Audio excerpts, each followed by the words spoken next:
Halo teman-teman semuanya. Di video ini kita lanjut di chapter 4 ya. Jadi langsung saja. Chapter dimulai dengan Lloyd yang berada di lahan kosong. Di situ dia memeriksa keadaan sekitar. Apakah aman dan tidak ada orang yang melihat gitu.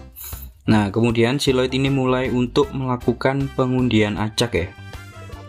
Sistem pun mulai berjalan dan mengeluarkan lingkaran sihir diiringi dengan suara aneh gitu. Gitulah.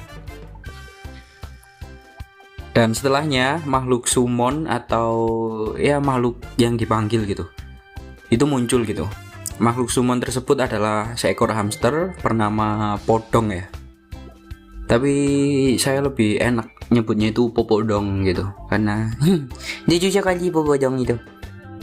Nah, setelah melihat makhluk yang muncul adalah seekor hamster, Lloyd ini merasa kecewa gitu dan bilang, "Aduh, ini sebuah kegagalan," sambil muka yang ngeselin gitu. Nah, Popodong yang melihat Lloyd ini sebagai tuannya pun memberitahu bahwa dia punya sesuatu untuk ditunjukkan, yaitu kartu petunjuk penggunaan dan paket yang berisi biji bunga matahari. Nah, yang pertama itu berwarna merah ya, warnanya merah, yang efeknya itu membuat Popodong menjadi raksasa selama 12 jam. Jadi gede gitu. Yang kedua warna biru, ya efeknya membuat Popodong menjadi kecil atau normal kembali lah. Nah, setelah membaca petunjuk penggunaan, si Lloyd yang penasaran pun mencoba memberi makan Popodong gitu dengan biji bunga matahari yang warnanya merah. Yang setelah dikasih makan gitu membuat Popodong ini berubah menjadi bosar gitu atau raksasa ya. Apalagi pas Popodong berubah ini ya, dia itu lihat Lloyd lihat Lloyd itu dengan muka yang remehin ya. Setelah itu kita diperlihatkan dengan beberapa skill Popodong, yaitu yang pertama skill penggalian level 1, kemudian skill pengerasan tanah level 1 juga, dan yang terakhir skill kantung pipi ya, jadi bisa nyimpen tanah dan mengerasin tanah di pipinya Popodong. Setelah melihat skill Popodong, Lloyd pun menjadi yakin gitu dan bersemangat untuk membuat proyek berikutnya. Setelah itu, pada keesokan harinya kita diperlihatkan dengan Lloyd yang sudah mengumpulkan pasukan ya dari prajurit Frontera gitu. Aneh ya, lucu sih, mereka itu kelihatan kayak lesu banget loh, kayak orang yang nggak pernah digaji lah. Sekarang sedangkan di Indo ini alah, yang kemarin tuh gajinya sampai 3 juta, makanya demo kan. Nah, lanjut. Di sini Lloyd berorasi ya tentang proyek konstruksi untuk penghangat ruangan. Dia itu berorasi tentang proyek tersebut, terus keselamatan kerja dan menyemangati para prajurit agar menggali tanah dengan baik seperti yang telah dilakukan Lloyd gitu ya sepanjang malam. Dia bilangnya sepanjang malam, padahal yang gali tanah tersebut itu Popodong gitu, cuma 30 menit ya. Emang akal bulusnya si Lloyd ini. Nah, di saat itu juga ada seseorang yang manggil Lloyd gitu. Nah, dia ini adalah kesatria senior Baron Frontera ya, namanya Newman. Kita panggilnya Nyoman aja ya. Nyoman kayak orang Bali. Ya bukan ini ya, nyesuaiin aja sama lidah orang Indonesia. Nah, di dalam novelnya ini ada 3 kesatria utama di wilayah Baron Frontera, yaitu pertama si Nyoman ya, kesatria senior. Terus di bawahnya ini ada si Bayern. Dan yang terakhir ini si Javier atau si karakter utama dalam novel. Nah, dalam novelnya sendiri pada saat Baron runtuh atau bangkrut ini ya, yang setia ini cuma 2 orang gitu, ya si Bayern sama si Javier ya. Si Nyoman ini jadi pengkhianat gitu dan menjual informasi kepada para penipu gitu.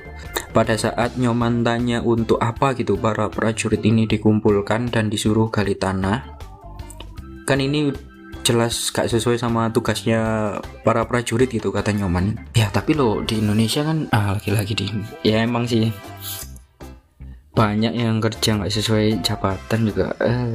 Lloyd pun jawab gitu dari pertanyaan si Nyoman tadi ya, dengan bilang kan saya udah dapat izin dari Baron gitu ya kan, tapi dengan muka yang ngeselin gitu serta sengaja provokasi si Nyoman ini. Malahan ini siapa si Lloyd ini kayak nantang gitu kan, nantang si Nyoman sampai nyekop tanah dan melempar tanah tersebut ke arah si Nyoman itu. Habis digituin Nyoman pun marah dong ya, sambil tanya ini maksudnya apa gitu, apa kamu coba menodai reputasi Satria gitu.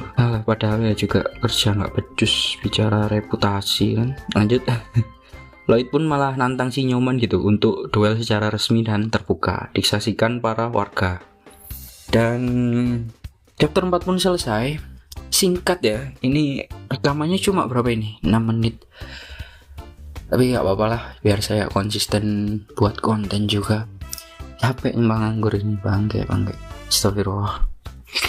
Bismillah lah, pasti kedepannya dapat kerjaan.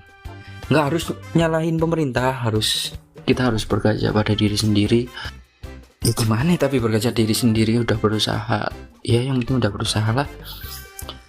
Semakin nyalahin sesuatu yang di luar kehendak kita, ya makin runyam lah hidup. Jadi ya terima aja. Yang nganggur 2 bulan.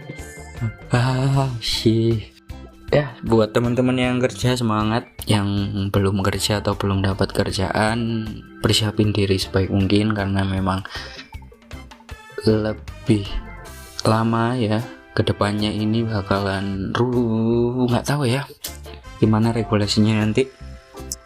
Masih bingung ini. Nah kan jadi bingung, gak apa-apa lah sambil curhat dikit biar agak lama juga konten saya. Saya udah banyak lamaran cuma ya belum diterima dan syarat-syaratnya agak aneh gitu. SKCK terus surat ini surat itu, seharusnya sih nggak perlu ya.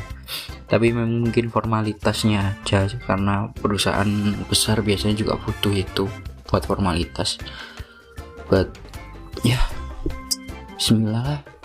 Ya doain juga buat teman-teman biar lancar kedepannya kehidupannya, mimpinya juga tercapai meskipun sulit, pasti bisa lah. Yang harus disesali kan orang yang nggak punya atau nggak berani bermimpi.